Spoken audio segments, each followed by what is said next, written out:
ये काशीनाथ जी हैं और मैं इनके बारे में आप लोगों को कुछ बताना चाहूंगी। आप में से कितने लोगों ने एनसीपी के बारे में सुना है? National centre for performing arts.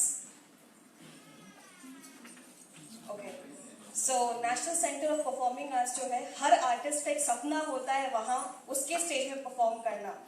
वो आज के दिन में परफॉर्मिंग आर्ट्स के लिए बिगेस्ट स्टेज ऑफ इंडिया है, साथ ही साथ देश विदेश में भी माना जाता है।